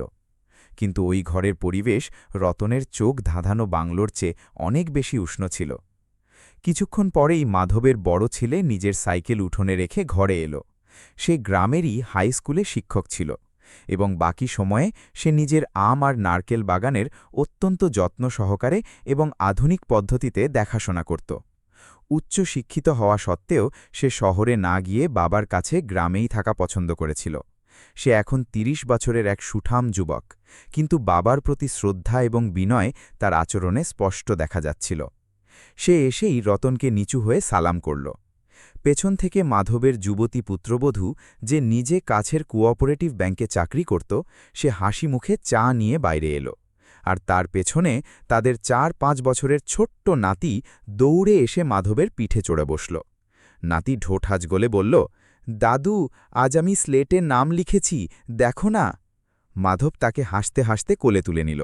বা রে বাহ, আমার বাঘ তো খুব চালাক হয়ে গেছে। আরে কিন্তু দেখো, আমাদের ঘরে আজ সাহেব অতিথি এসেছে, আগে সালাম করো। ছোট্ট ছেলেটা সাথে সাথে রতনকে সালাম করল। রতন ভালোবেসে তার হাতে ৫০০ টাকার একটা নোট গুজে দিল। কিন্তু মাধবের ছেলে অত্যন্ত বিনয়ের সাথে সেটা হেসে ফেরত দিল। কাকু, টাকা লাগবে না, আপনাদের আশীর্বাদই আমাদের জন্য অনেক বড়। রাতে খাওয়ার আয়োজন মাটিতেই পাটি বিছিয়ে হল। থালায় গরম গরম চালের রুটি, উনুনে রান্না করা মাংস আর তাজা মাছের ঝোল ছিল। খাওয়ার সময় ঘরে শুধু হাসির ফোয়ারা ছুটছিল। মাধব নাতিকে নিজের হাতে খাইয়ে দিচ্ছিল। ছেলে বাবার কাছে বাগানের আমের মুকুল নিয়ে আর স্কুলের মজার গল্প বলছিল। আর মাধবের স্ত্রী এবং পুত্রবধূ দুজনেই ভালোবেসে জোর করে খাবার বেড়ে দিচ্ছিল। 3 প্রজন্মের সেই একান্নবর্তী সুশিক্ষিত এবং সুখী সংসার সেখানে হাসি খুশিতে মেতেছিল। রতন একপাশে বসে এই সবকিছু শান্তভাবে দেখছিল। মুখে খাবার তোলার সময় তার হাত ভারী হয়ে আসছিল। তার নিজের ঢাকার সেই লম্বাটে খালি ডাইনিং টেবিলের কথা মনে পড়ল। সেখানে রূপোর থালায় খাবার থাকত, কিন্তু খাবার বেড়ে দিয়ে কল্যাণী চুপচাপ দাঁড়িয়ে থাকত। ছেলেমেয়েরা নিজেদের ঘরে বন্দি থাকত, আর সে ল্যাপটপে চোখ রেখে খেত। কখনো কেউ কারো সাথে হেসে কথা বলেনি, কখনো কেউ একে অপরকে নিজের হাতে খাইয়ে দেয়নি। রতনের মনে এক ভয়ঙ্কর কষ্ট জেগে উঠল। এখানে মাধবের ঘরে অঢেল ধনসম্পদ ছিল না, কিন্তু এক বুক তৃপ্তি ছিল। ছেলে সুশিক্ষিত হয়েও বাবাকে ছেড়ে দূরে যায়নি। এখানে যে 3 প্রজন্মের আক্ষরিক অর্থেই ঘরকন্যা ছিল, তা রতন কোটি কোটি টাকা রোজগার করেও সারা জীবন ধরে নিজের হাতে হারিয়েছে। সে ভেতর থেকে পুরোপুরি ভেঙে পড়ল। খাওয়া দাওয়ার পর রাতে সবাই ঘুমিয়ে পড়লে রতন আর মাধব উঠোনে একটা মাদুরের উপর আকাশ দেখতে বসেছিল। গাছপালার ফাঁক দিয়ে আসা ঠান্ডা বাতাস এবং দূর থেকে ভেসে আসা নদীর শান্ত গর্জন, পরিবেশটা একেবারে মায়াবী ছিল। রতন সেই নীরবতা ভেঙে নিজের ইগো বজায় রাখার জন্য বলল, মাধব, তোর এই ঘরটা খুব পুরনো হয়ে গেছে রে, ভেঙে পড়ার মতো অবস্থা। ছেলের সংসার বেড়েছে, সে শিক্ষক, বৌমা চাকরি করে, তাদের কি এই ভাঙা ঘর মানায়? তোর যদি টাকার দরকার হয় তাহলে আমাকে নির্দ্বিধায় বল, আমি তোর এই জায়গায় একটা পাকা সিমেন্টের ছাদ ঢালাই করা ভালো বাড়ি বানিয়ে দেব। নাতিকে ভালো ইংলিশ মিডিয়াম স্কুলে শহরে পাঠা, টাকার চিন্তা করিস না, তোর বন্ধু এখন অনেক বড় হয়ে গেছে। মাধব চুপচাপ হাসল। সে রতনের এই অহংকারে রেগে গেল না, বরং তার চোখে রতনের প্রতি এক ধরনের করুণা ছিল। রতন, তোর টাকা তোর কাছেই থাকতে দে বাবা, আমার এই ঘর পুরনো হলেও খুব মজবুত। জানিস কেন? কারণ এই ঘরের দেয়ালগুলো টাকার ওপর নয়, মানুষের ভালোবাসার ওপর দাঁড়িয়ে আছে। আমার ঘরে সিমেন্ট নেই, কিন্তু আমার মানুষগুলোর সম্পর্কে ফাটল ধরেনি কখনো। ছেলে এখানেই সন্তুষ্ট, তার শহরের ওই টাকার দৌড়ঝাঁপ চাই না। মাধব কিছুক্ষণ থেমে রতনের চোখে সরাসরি তাকিয়ে অত্যন্ত শান্ত এবং ধীর গলায় বলল, রতন, তুই অনেক বড় হয়েছিস রে ভাই। তুই চৌধুরী সাহেবের জমি নিলি, বড় বাংলো বানালি, অনেক অঢেল টাকা কামালি, কিন্তু একটা সত্যি কথা বল, তুই কি এই জীবনে বাঁচলি রে? মাধবের ওই সাধারণ একটা প্রশ্ন, কিন্তু সেটা যেন একটা ধারালো বর্ষার মতো রতনের বুকে এপার ওপার বিঁধে গেল। রতনের গায়ে কাঁটা দিয়ে উঠল। তার শ্বাস মুহূর্তের জন্য আটকে গেল। সে কি উত্তর দেবে ভেবে পেল না। সে ওই প্রশ্নটা হাসিতে উড়িয়ে দেওয়ার করুণ চেষ্টা করল। আরে মাধব, কি বলছিস তুই? আমি বাঁচিনি মানে? আমি পৃথিবীর সব দেশ ঘুরেছি, বড় বড় হোটেলে থেকেছি, আমার কাছে যত সুযোগ সুবিধে আছে না, তা অন্য কারো কাছে নেই। এই সব কিছু আমি উপভোগ তো করছি। মাধব আবার হাসল। রতন, হোটেলে ঘুমানো আর নিজের ঘরে শান্তিতে ঘুমানোর মধ্যে অনেক তফাৎ থাকে। আমি দেখছি রে তোর চোখে ঘুম নেই, শুধু অবিরাম দৌড়ঝাঁপ। যাগ্গে, অনেক রাত হয়ে গেছে, ঘুমিয়ে পড়ি এখন। কাল সকালে তোকে আবার তাড়াতাড়ি বেরোতে হবে। মাধব উঠে ভেতরে চলে গেল।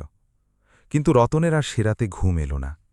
সে সারা রাত ওই উঠোনে আকাশের দিকে তাকিয়ে শুয়ে রইল।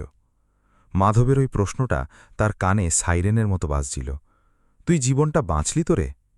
পরের দিন সকালে রতন ফরিদপুর থেকে ঢাকায় যাওয়ার জন্য তার এসি গাড়িতে বসল। ড্রাইভার অ্যাক্সিলারেটর চাপল এবং গাড়ি এগিয়ে চলল। গাড়িতে হাওয়া ঠান্ডা ছিল, কিন্তু রতনের মাথায় তখন চিন্তার এক ভয়ঙ্কর ঝড় উঠেছিল। সে জানলার কাঁচে মাথা রাখল। বাইরে ছুটে চলা গাছপালা এবং গ্রাম দেখতে দেখতে তার নিজের জীবনটাও যেন একটা ছুটে চলা ট্রেনের কামরার মতো মনে হতে লাগল। সে সারা জীবন শুধু দৌড়েই চলা পছন্দ করেছিল। আজ কষ্ট করে কাল শান্তিতে বাঁচব, এটাই সে নিজেকে আর কল্যাণীকে বলত। কিন্তু আজ তার এই ভয়ঙ্কর উপলব্ধি হচ্ছিল যে সেই কাল কখনো আসেইনি জীবনে। প্রথম ফ্ল্যাট কেনার পর সুখটাকে পিছিয়ে দিয়েছিল, প্লট কেনার পর সুখটাকে পিছিয়েছে, বিদেশে যাওয়ার পর সুখটাকে পিছিয়েছে। সে সবসময় নিজের সুখকে পোস্টপোন করেছে।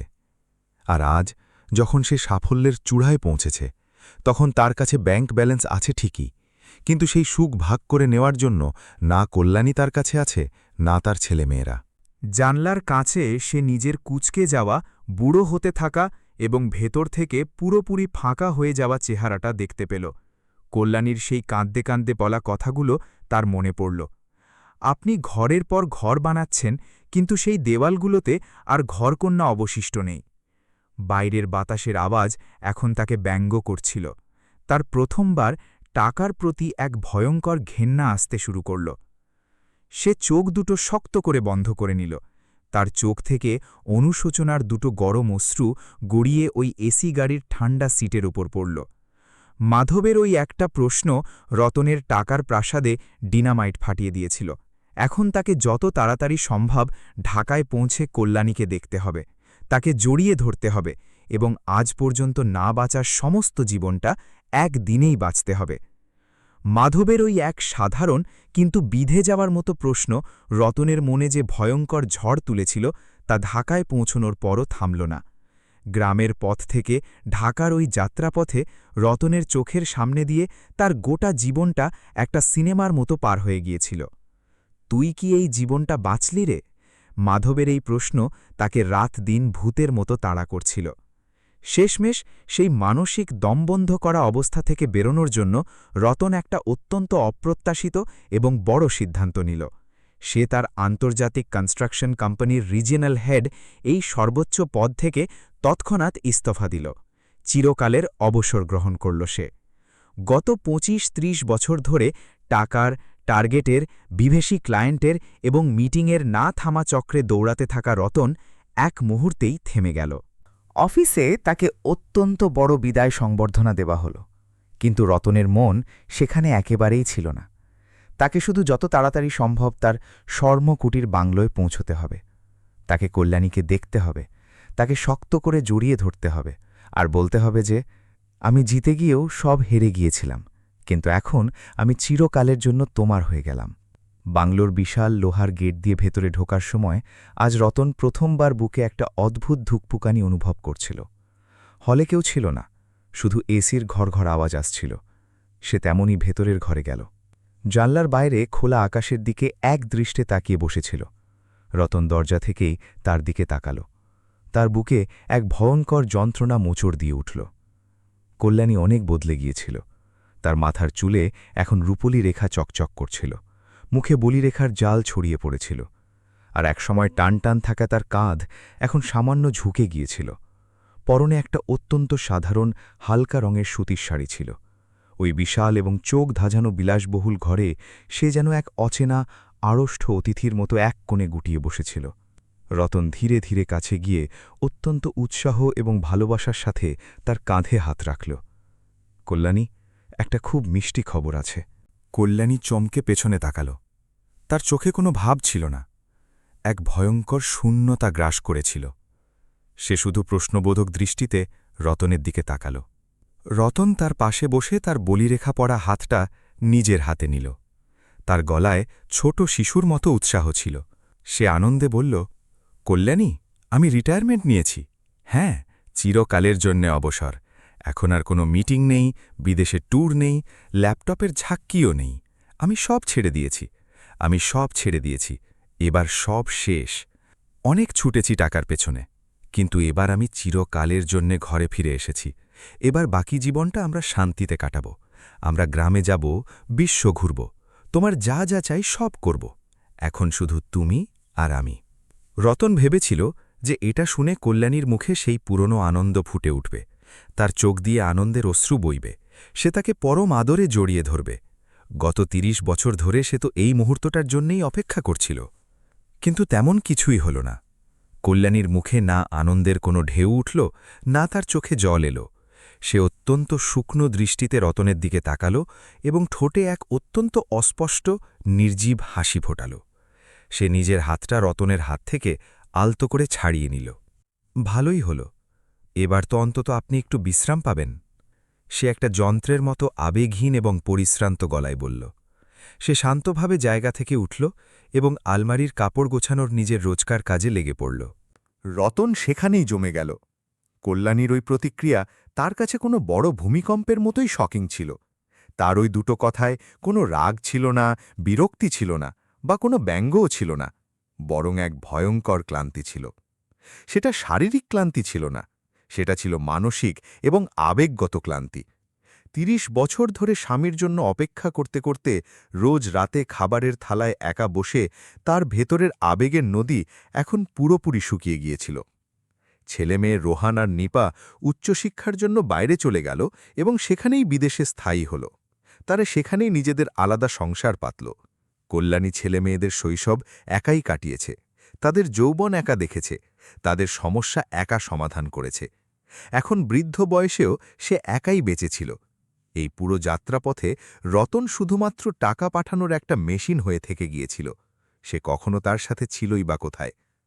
পরের কয়েকদিন স্বর্ণকুটির বাংলোতে এক অদ্ভুত এবং অস্বস্তিকর পরিবেশ বিরাজ করছিল। রতন এখন ২৪ ঘণ্টা বাড়িতে থাকত। সে কল্যাণীর সাথে সব সময় কাটাতে চাইত। সে পুরনো সেই ছোট ঘরের দিনগুলো ফিরিয়ে আনতে চাইত। কিন্তু তাদের মাঝে এক ভয়ঙ্কর পরকেপনা বা দূরত্ব তৈরি হয়েছিল। দুজন অচেনা মানুষ ট্রেনের একই কামরায় সামনাসামনি বসলে যেমন একটা আড়ষ্টতা থাকে, তেমনই একটা আড়ষ্টতা এখন তাদের মাঝে ছিল। সকালের ডাইনিং টেবিলে রতন ইচ্ছে করে ডাইনিং টেবিলে তাড়াতাড়ি এসে বসত। কল্যাণী চা নিয়ে আসত। কল্যাণী, আজ চা খুব ভালো হয়েছে। রতন ইচ্ছে করেই কথোপকথন শুরু করার চেষ্টা করত। কল্যাণী শুধু মাথা নাড়ত এবং খবরের কাগজে মুখ গুজে বসত। কখনো সন্ধ্যায় রতন তাকে বলত, চলো আমরা বাগানে একটু হেঁটে আসি, হাওয়াটা ভালো দিচ্ছে। তারা দুজনে বাংলোর বিশাল বাগানে হাঁটত।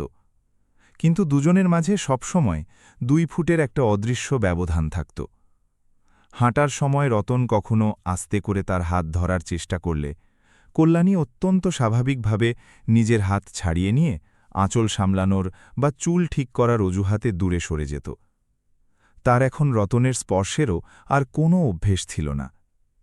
রতনের পদে পদে মনে হতো যে সে কল্যাণীর কাছে যাওয়ার যতটা মরিয়া চেষ্টা করছে, সে মানসিক দিক দিয়ে ঠিক ততটাই তার থেকে দূরে সরে যাচ্ছে। ঘরে অঢেল টাকা ছিল, প্রচুর সময় ছিল, কিন্তু সেই সময়ে একে অপরের সাথে কাটানোর জন্য যে সম্পর্ক নামক জিনিসটার প্রয়োজন, সেটাই একেবারে গলে নিশ্চিহ্ন হয়ে গিয়েছিল। এমনই একদিন সন্ধ্যার সময় বাংলোর পেছনের বড় ব্যালকনি থেকে বিশাল আকাশ দেখা যাচ্ছিল। ডুবন্ত সূর্যের কমলা আলো চারিদিকে ছড়িয়ে পড়েছিল। কল্যাণী একটা আরাম কেদারায় বসে শূন্য দৃষ্টিতে বাইরের দিকে তাকিয়েছিল। রতন দুটো কফির মগ নিয়ে সেখানে এলো।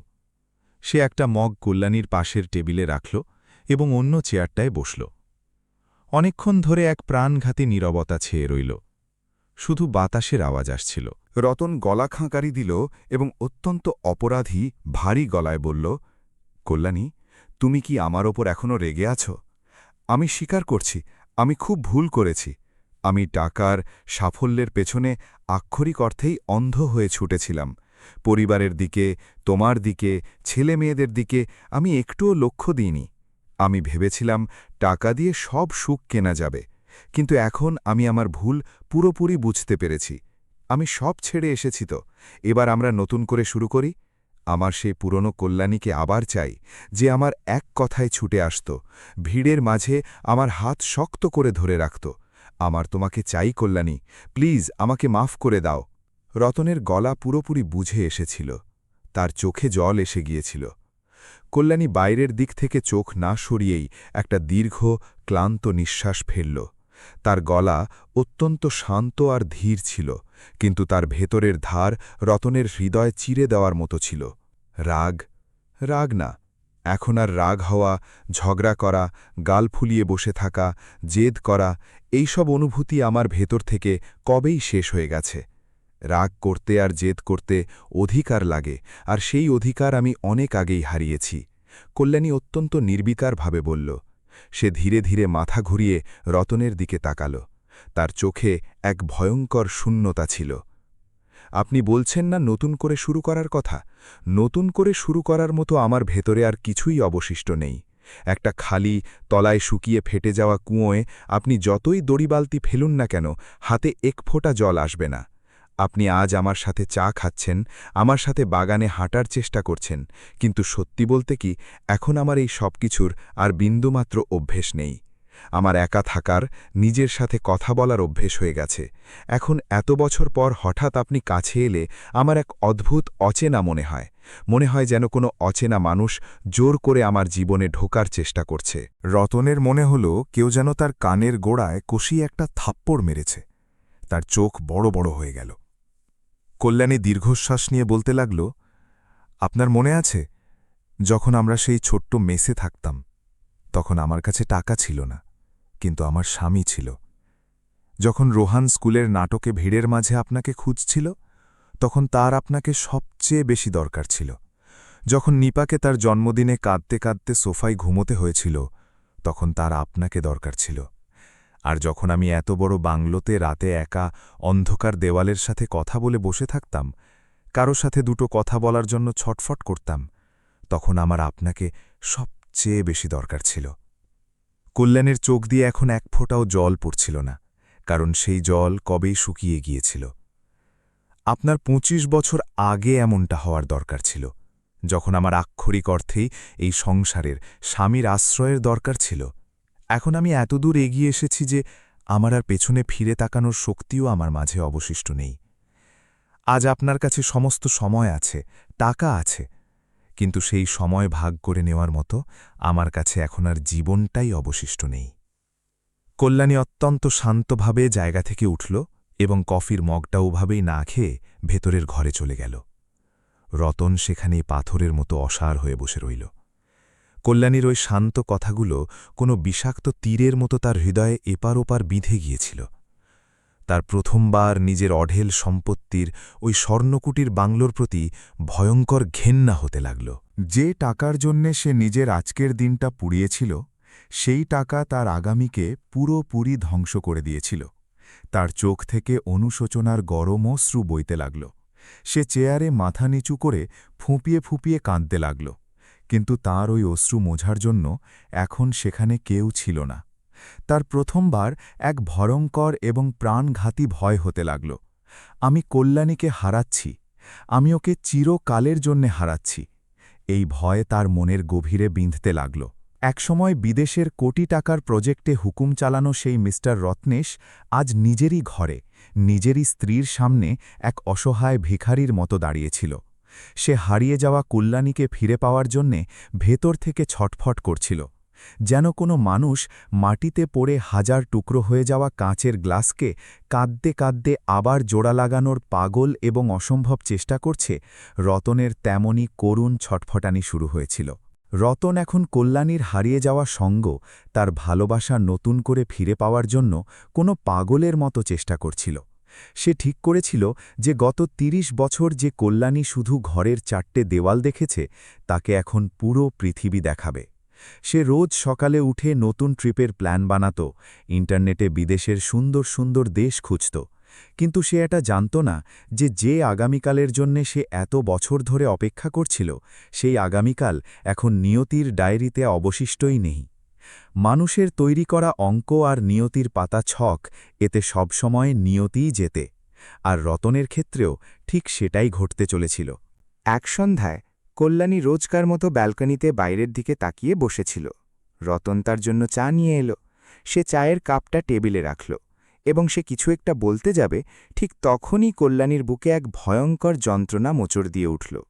সে বুকটা শক্ত করে চেপে ধরল, তার মুখে ভয়ঙ্কর কষ্টের ছাপ ফুটে উঠল এবং পরের সেকেন্ডেই সে চেয়ার থেকে নিচে মেঝেতে লুটিয়ে পড়ল। রতনের হাতের চায়ের কাপ নিচে পড়ে হাজার টুকরো হয়ে গেল। কল্যাণী, কল্যাণী! রতন চিৎকার করে উঠল। সে তাকে কোলে নিল, কিন্তু তার চোখ সাদা হয়ে আসছিল এবং শ্বাস আটকে আসছিল। পরের ১ ঘণ্টা রতনের জন্য কোনো ভয়ঙ্কর দুঃস্বপ্নের মতো ছিল। অ্যাম্বুলেন্সের সেই কান ফাটানো সাইরেন, ঢাকার রাস্তার ট্রাফিক আর রতনের বেড়ে যাওয়া ধুকপুকানি। শহরের সবচেয়ে বড় 5 স্টার হোটেলের মতো দেখতে একটি হাসপাতালে তাকে সাথে সাথে ভর্তি করানো হলো। রতন রিসেপশন কাউন্টারে গেল এবং নিজের সব ক্রেডিট কার্ড সেখানে ছুঁড়ে দিয়ে অত্যন্ত হতাশ হয়ে চিৎকার করে বলল, টাকা যত খুশি লাগুক, বিদেশ থেকে ডাক্তার ডাকুন, আমেরিকা থেকে ওষুধ আনুন, কিন্তু আমার স্ত্রীর যেন কিছু না হয়। I can pay any amount, just save হার। ডাক্তারদের দল তাকে জরুরি ভিত্তিতে আইসিইউতে শিফট করল। ঘণ্টার পর ঘণ্টা পার হচ্ছিল। রতন বাইরের বেঞ্চে মাথায় হাত দিয়ে বসেছিল। তার ওই অঢেল টাকা, তার কোটি টাকার ব্যাংক ব্যালেন্স আর তার রিজিয়নাল হেড পরিচয়, এই সব কিছু আজ ওই হাসপাতালের ধবধবে সাদা দেওয়ালের সামনে পুরোপুরি কানাকড়ি মূল্যের এবং অকেজো প্রমাণ হচ্ছিল। কিছুক্ষণ পর প্রধান ডাক্তার বাইরে এলেন। তার মুখ ফ্যাকাশে ছিল। রতন দৌড়ে তার কাছে গেল। ডাক্তার, কেমন আছে ও? আমি কি কোনো ব্যবস্থা করব? ওকে কি অন্য দেশে নিয়ে যেতে হবে? রতন এক নিঃশ্বাসে বলে ফেলল। ডাক্তার অত্যন্ত শান্তভাবে রতনের কাঁধে হাত রাখলেন এবং বললেন, মিস্টার রত্নেশ, টাকা দিয়ে আমরা সবচেয়ে ভালো মেশিন কিনতে পারি, কিন্তু চলে যাওয়ার সময় আর মানুষের শ্বাস কেনা যায় না। ওনার হৃৎপিণ্ড কাজ করা প্রায় বন্ধ করে দিয়েছে। ওনাকে একটা ভয়ঙ্কর বড় হার্ট অ্যাটাক হয়েছে, কিন্তু তার চেয়েও খারাপ ব্যাপার হল উনি ভেতর থেকে অনেক আগেই ভেঙে পড়েছেন। ওনার শরীর বাঁচার ইচ্ছে ছেড়ে দিয়েছে। আই এম সরি, আমাদের হাতে আর কিছুই অবশিষ্ট নেই। আপনার কাছে কয়েক মিনিট আছে, আপনি গিয়ে ওনার সাথে দেখা করতে পারেন। ডাক্তারের ওই কথাগুলো রতনের কানে যেন গলিত সীসার মতো ঢালা হল। তার পায়ের তলা সরে গেল। সে ভারী পায়ে কোনো চলন্ত লাশের মতো আইসিইউয়ের দরজা দিয়ে ভেতরে গেল। আইসিইউতে এক অসাড় করা প্রাণঘাতী নীরবতা ছিল। সেখানে কান্নাকাটি ছিল না, শুধু মনিটরের ওই নির্দিষ্ট বিপ বিপ গুটি কয়েক আওয়াজ আসছিল। ধবধবে সাদা চাদরের নিচে কল্যাণী অত্যন্ত শান্ত হয়ে শুয়েছিল। তার নাকে নল লাগানো ছিল এবং মুখে অক্সিজেনের মাস্ক ছিল। রতন তার বিছানার কাছে গেল। সেখানে একটা ছোট্ট টুল ছিল, তাতে সে বসল। সে কল্যাণীর ওই খান্ডা হয়ে যাওয়া বলিরেখা পড়া হাতটা অত্যন্ত আলতোভাবে নিজের দুই হাতের মুঠোয় নিল। রতনের চোখ দিয়ে এখন অশ্রুর বাঁধ ভেঙেছিল, কিন্তু সে আওয়াজ না করে নীরবে কাঁদছিল। তার গরম অশ্রুর স্পর্শ পেতেই কল্যাণী অত্যন্ত কষ্টে তার চোখ আধখানা খুলল। সে রতনের দিকে তাকাল। তার ওই নিষ্প্রাণ চোখে আজ কোনো অভিযোগ ছিল না, কোনো ক্লান্তি ছিল না। সেখানে শুধু এক চূড়ান্ত প্রশান্তি ছিল। রতন ফুপিয়ে ফুপিয়ে কাঁদতে কাঁদতে তার কানের কাছে ফিসফিস করে বলল, কল্যাণী, প্লিজ আমাকে ছেড়ে যেও না। তুমি ভালো হয়ে ওঠো, আমি তোমাকে সারা পৃথিবী ঘোরাব। আমরা আমেরিকা দেখব, ইউরোপ দেখব। তোমার মনে আছে নদীর ধারে তুমি কি বলেছিলে? তেমনি শান্ত জীবন কাটাবো আমরা। এখন তুমি শুধু একবার আমার সাথে ওই বাংলোয় চলো। ওই বড় বাংলোটা তোমা ছাড়া আমাকে গিলতে আসে। আমি তোমাকে ছাড়া বাঁচতে পারব না। প্লিজ ওঠো কল্যাণী। কল্যাণী অত্যন্ত কষ্টে নিজের মুখের অক্সিজেনের মাস্কটা একটু সরিয়ে দেওয়ার চেষ্টা করল। রতন তাকে সাহায্য করল। তার শ্বাস খুব দ্রুত চলছিল। সে তার সমস্ত প্রাণ চোখে এনে অত্যন্ত ক্ষীণ কিন্তু স্পষ্টভাবে বলল, আপনার ওই 3 BHK ফ্ল্যাট, আপনার ওই বিদেশের ট্রিপ আর এই বড় ঘর ওসবের কিছুই চাইছিল না। আমার শুধু আপনাকে চাইছিল। সেই ছোট্ট মেসে আমাদের কত সুখের সংসার ছিল, তাই না? তার মুখে সেই বস্তির দিনগুলোর কথা মনে করে এক অত্যন্ত মায়াবী মিষ্টি হাসি ফুটে উঠল। সে রতনের হাতের ওপর নিজের হাতটা সামান্য শক্ত করল এবং পরের সেকেন্ডেই তার মুঠি আলগা হয়ে গেল। তার চোখ চিরকালের জন্য বন্ধ হয়ে গেল। হৃৎপুণ্ডের স্পন্দন দেখানো ওই মনিটরের সবুজ আঁকাবাঁকা রেখাটা এখন পুরোপুরি সোজা হয়ে গিয়েছিল এবং একটানা লম্বাটে বিপ আওয়াজ ওই আইসিইউতে প্রতিধ্বনিত হতে লাগল। রতন ওই আওয়াজটা শুনল। সে কল্যাণীর বুকে মাথা রাখল এবং সে সেখানেই অসাড় হয়ে পড়ে রইল। সে কল্যাণীকে পৃথিবী দেখানোর সিদ্ধান্ত নিয়েছিল, কিন্তু সে তাকে চিরকালের জন্য এক অন্ধকার জগতে ছেড়ে দিয়ে চোখ বন্ধ করে নিয়েছিল। বর্তমানের সময়, সকালের সেই একেবারে ভোরের সময়, ঢাকার স্বর্ণকুটির এই বিশাল বাংলোতে সেই প্রাণঘাতী নীরবতা ছড়িয়েছিল। বাংলোর নাম স্বর্ণকুটির হলেও ভেতরের দেয়ালগুলো মরুভূমির মতো শুষ্ক এবং রুক্ষ ছিল। লম্বাটে দামি সেগুন কাঠের ডাইনিং টেবিলের এক প্রান্তে বৃদ্ধ রত্নের শূন্য দৃষ্টিতে তাকিয়ে বসেছিল। টেবিলে 6 জনের জায়গা ছিল, কিন্তু সামনের 4টে চেয়ার খালি ছিল। তার কাঁপতে থাকা হাতের কাছে রূপোর প্লেটে 1 কাপ কালো চা এবং ওষুধের বড়ির বাক্স ছিল, আর সামনে ছিল রূপোর ফ্রেমে বাঁধানো কল্যাণীর হাসি মুখের ছবি। রতন ওই ছবিটা হাতে নিল। ওই ছবির ওপর আঙুল বোলাতে বোলাতে সে জীবনের সবচেয়ে ভয়ঙ্কর সত্যটা বুঝতে পেরেছিল। সে গভীরভাবে উপলব্ধি করল, আমি যার জন্য আমার রক্ত জল করলাম, আমার সুখের বলিদান দিলাম, তাকেই আমি আমার সময় দিতে পারলাম না। আমি ঘরের পর ঘর বানালাম, কিন্তু ওই ঘরে সংসার পাতা আমার স্ত্রীকে আমি নিজের হাতে তিলে তিলে মেরে ফেললাম। সে একাই ওই ফাঁকা বাংলোতে ফুঁপিয়ে ফুঁপিয়ে কাঁদতে লাগল। কিন্তু তাকে সান্ত্বনা দেওয়ার মতো এখন আর কেউ অবশিষ্ট ছিল না। ছেলেমেয়েরা বিদেশে ছিল, স্ত্রী চলে গিয়েছিল, আর সে শুধু টাকার স্তূপের ওপর বসে থাকা এক কাঙাল ভিখারি ছিল।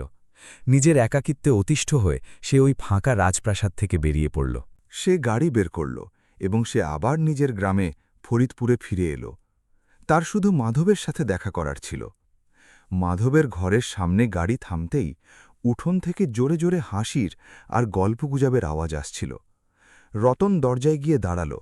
সে দেখল মাধব এখন বেশ বুড়ো হয়ে গেছে, তার চুল পুরো পেকে গেছে, কিন্তু সে উঠোনে নিজের নাতির সাথে আনন্দে খেলা করছিল।